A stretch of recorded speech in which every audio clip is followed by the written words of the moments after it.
पिछले क्लास में हम लोगों ने व्यापक द्विघात समीकरण का हल करके द्विघाती सूत्र को प्राप्त किया था।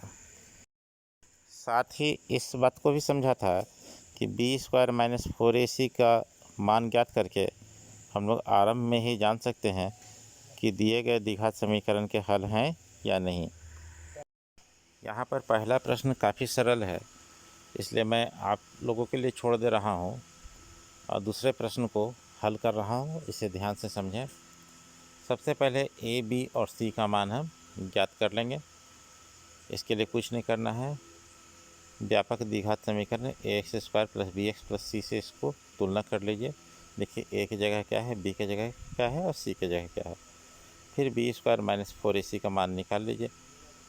ये 33 आया है जो कि 0 से बड़ा है, अतः इसका हल है और इसका हल सीधे द्विघाती सूत्र को लगा करके आप कर सकते हैं। क्वेश्चन नंबर 3 आप लोगों के लिए छोड़ा गया है, देख लीजिए, काफ़ी आसानी से बन जाएगा। कहीं भी परेशानी हो तो आप व्हाट्सएप पर सीधे हमसे संपर्क कर सकते हैं। चौथा क्वेश्चन को फिर से लिए हैं इस बार, क्योंकि पिछले बार क्या हुआ था कि पूरा बनाने के बाद तब हमें लास्ट में पता चला था कि इसके मूलों का अस्तित्व नहीं है। यहाँ पर हम लोग क्या करेंगे, b² माइनस 4ac का मान निकाले। देखें -31 आया, वह 0 से छोटा है। इससे आगे बनाने की आवश्यकता नहीं, केवल लिख देना है कि दिए गए द्विघात समीकरण के वास्तविक मूल नहीं हैं। एक बार द्विघात समीकरण जैसे ही अपने मानक रूप में मिल जाता है, उसे आप आसानी से हल कर सकते हैं और हल करने के पहले b² माइनस 4ac का मान निकाल करके जान सकते हैं कि उसके हल हैं या नहीं।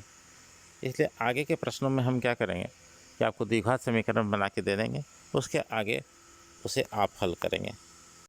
मेरे क्लास के दौरान आपको कॉपी कलम और किताब के साथ तैयार रहना है। आप देख रहे हैं कि हमें द्विघात समीकरण मानक रूप में मिल गया, आप यहाँ से इसे हल कर सकते हैं। इसके आगे है प्रश्न संख्या 4। इसमें कह रहा है 3 वर्ष पूर्व रहमान की आयु का व्युत्क्रम, मतलब जो भी एज था उसका उल्टा। मान लीजिए कि 20 साल एज था तो 1/20, और अब से 5 वर्ष पश्चात आयु के व्युत्क्रम का योग 1/3 है।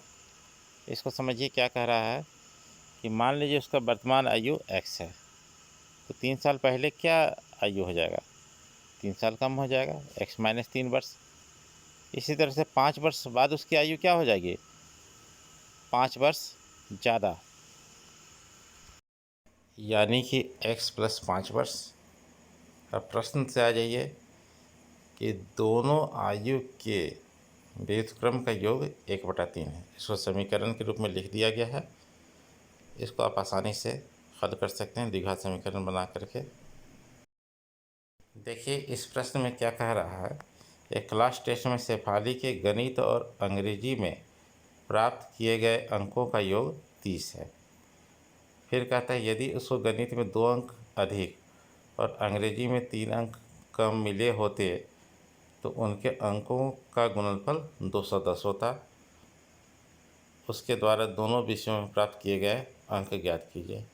इसका समीकरण हम बना सकते हैं आसानी से। यहाँ पर सबसे पहले मान लेंगे कि शेफाली ने गणित में x अंक प्राप्त किए।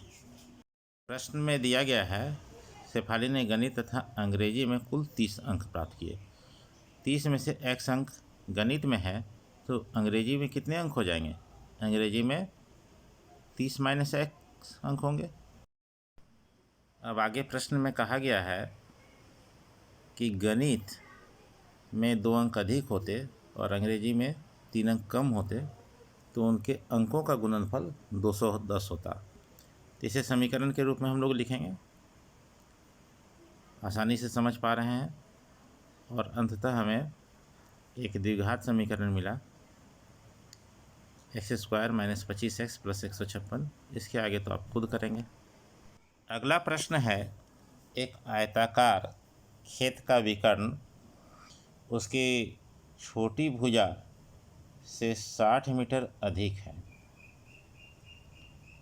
यदि बड़ी भुजा छोटी भुजा से 30 मीटर अधिक हो तो खेत की भुजाएं ज्ञात कीजिए। तो सबसे बड़ी बात यहाँ पर यह है कि सारा माप छोटी भुजा के संदर्भ में ही है। तो हम लोग क्या करेंगे, छोटी भुजा की लंबाई को x मीटर मान लेंगे। तो बड़ी भुजा की लंबाई चूँकि छोटी भुजा से 30 मीटर अधिक है, इसलिए बड़ी भुजा की लंबाई x + 30 मीटर हो जाएगी। विकर्ण की लंबाई छोटी भुजा से 60 मीटर अधिक है, इसलिए विकर्ण की लंबाई x + 60 मीटर हो जाएगी। आप जानते हैं कि छोटी भुजा, बड़ी भुजा और विकर्ण तीनों मिलकर एक समकोण त्रिभुज बनाते हैं। यहाँ हम लोग पाइथागोरस प्रमेय को लगाएंगे और हल करेंगे और द्विघात समीकरण को प्राप्त करेंगे। तो हमें मिल गया x² - 60x - 2700 = 0। द्विघात समीकरण मिल चुका है। इसके आगे आपको स्वयं हल करना है। इस प्रश्न में कहा जा रहा है कि दो संख्याओं के वर्गों का अंतर 180 है।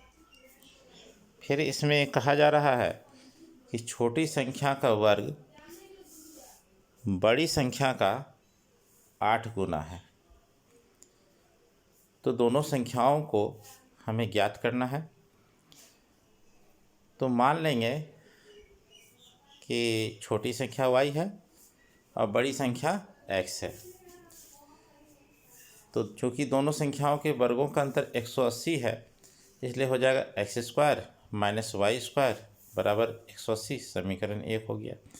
इसका जो दूसरा स्टेटमेंट है, छोटी संख्या का वर्ग यानी कि y² बड़ी संख्या का 8 गुना है, तो y² = 8x हो जाएगा। और समीकरण 1 तथा 2 से द्विघात समीकरण प्राप्त करके इसको हल कर लेंगे। अब आते हैं प्रश्न संख्या 8 में। इसमें क्या कहा जा रहा है, एक रेलगाड़ी एक समान चाल से 360 किलोमीटर की दूरी तय करती है। यदि इसकी चाल 5 किलोमीटर प्रति घंटा अधिक होती तो यह यात्रा को 1 घंटा कम समय में समाप्त कर लेती।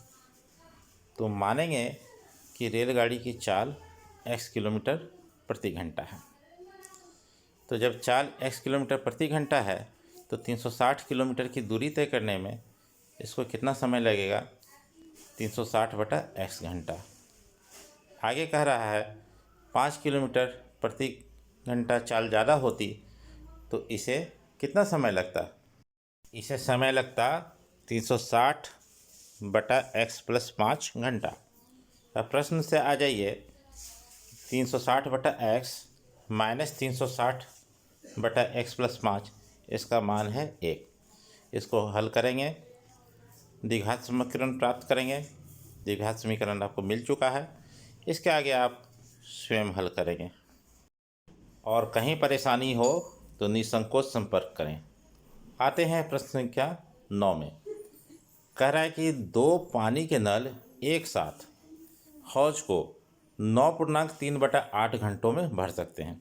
यहाँ 9.3/8 को हम दशमलव में बदल दिए हैं, तो हो जाता है 9.375। अब आगे कहता है कि बड़े व्यास वाला नल हौज को भरने में कम व्यास वाले नल से 10 घंटा कम समय लेता है। जानते हैं ना, व्यास ज़्यादा होगा तो काम ज़्यादा होगा, टंकी जल्दी भरेगा और समय कम लगेगा। तो बनाने के लिए माना कि छोटे व्यास वाला नल हौज को अकेले x घंटे में भर देता है, तो बड़े व्यास वाला नल 10 घंटे कम समय लेता है, तो बड़े व्यास वाला नल उसी हौज को अकेले x - 10 घंटे में भर देगा। अब यहाँ पर समझने वाली बात है कि दोनों नल एक साथ चालू हैं और दोनों नल मिलके 9.375 घंटा यानी कि 9.3/8 घंटा में हौज को पूरी तरह भर देते हैं, इसलिए = 1 लगा है। यहाँ पर एक कॉन्सेप्ट है, उसको समझ लीजिए कि अगर कि छोटे व्यास वाले नल की बात करें तो उसे x घंटा लगता है, तो 1 घंटा में कितना भरेगा, 1/x भरेगा। यहाँ पर दोनों नल 9.375 घंटा एक साथ चलते हैं, तो 9.375 घंटे में छोटे व्यास वाला नल जो भरेगा वो कितना भरेगा, 9.375 गुने 1/x। इसी तरह से बड़ा नल कितना भरेगा, 9.375 गुने 1/x माइनस 10। इसके बाद इन्हें हल करके हम द्विघात समीकरण को प्राप्त करते हैं। हमें द्विघात समीकरण मिला 4x² माइनस 115x प्लस 375 बराबर 0। इसके बाद आप खुद हल करेंगे। इस प्रश्न में कहा गया कि मैसूर और बेंगलोर के बीच की दूरी 132 किलोमीटर है। एक्सप्रेस रेलगाड़ी सवारी गाड़ी से 1 घंटा कम समय लेती है। क्यों? क्योंकि एक्सप्रेस रेलगाड़ी की चाल सवारी गाड़ी से ज़्यादा होती है। कितनी ज़्यादा है?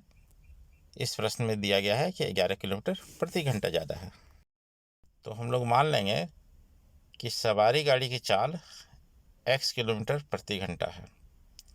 चूँकि एक्सप्रेस रेलगाड़ी की चाल 11 किलोमीटर प्रति घंटा ज़्यादा है, इसलिए एक्सप्रेस रेलगाड़ी की चाल हो जाएगी x प्लस 11 किलोमीटर प्रति घंटा।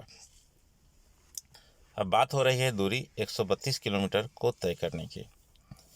तो आप जानते हैं कि x किलोमीटर प्रति घंटे की चाल से 132 किलोमीटर की दूरी को तय किया जाएगा, तो समय लग जाएगा 132/x घंटा। उसी तरह से एक्सप्रेस गाड़ी को इस दूरी को तय करने में समय लगेगा 132/x प्लस 11 घंटा। जैसा कि प्रश्न में कहा गया है कि एक्सप्रेस रेलगाड़ी 1 घंटा कम समय लेती है, तो दोनों का समय का अंतर 1 घंटा है और 1 घंटा कम है, इसलिए यहाँ पर RHS में -1 आया है। इसे हल करते हैं और द्विघात समीकरण प्राप्त करते हैं। द्विघात समीकरण मिल चुका है, x² प्लस 11x माइनस 1452 = 0। इसके बाद आप इसे स्वयं हल कर सकते हैं। अगला प्रश्न है, 2 वर्गों के क्षेत्रफलों का योग 468 मीटर स्क्वायर है। उनके परिमाप जानते हैं, वर्ग का परिमाप क्या होता है? 4 गुने भुजा का अंतर 24 मीटर है। तो दोनों वर्गों की भुजाएं ज्ञात कीजिए। देखिए करना क्या है, आपको मान लेना है कि बड़े वर्ग की भुजा बराबर x मीटर तथा छोटे वर्ग की भुजा बराबर y मीटर। चूँकि दोनों वर्गों के क्षेत्रफलों का योग 468 मीटर स्क्वायर है, तो यहाँ से हमें समीकरण मिल जाएगा x² प्लस y² बराबर 468, समीकरण 1। आगे इस प्रश्न में कहा गया है कि दोनों वर्गों के परिमापों का अंतर 24 मीटर है, तो हो जाएगा 4x माइनस 4y बराबर 24। इसे हल करेंगे तो मिल जाएगा x बराबर 6 प्लस y। ये हमारा हो गया समीकरण 2। अब हम समीकरण 1 तथा समीकरण 2 से y चर में एक द्विघात समीकरण प्राप्त करेंगे और इसका मान हम आसानी से निकाल सकते हैं।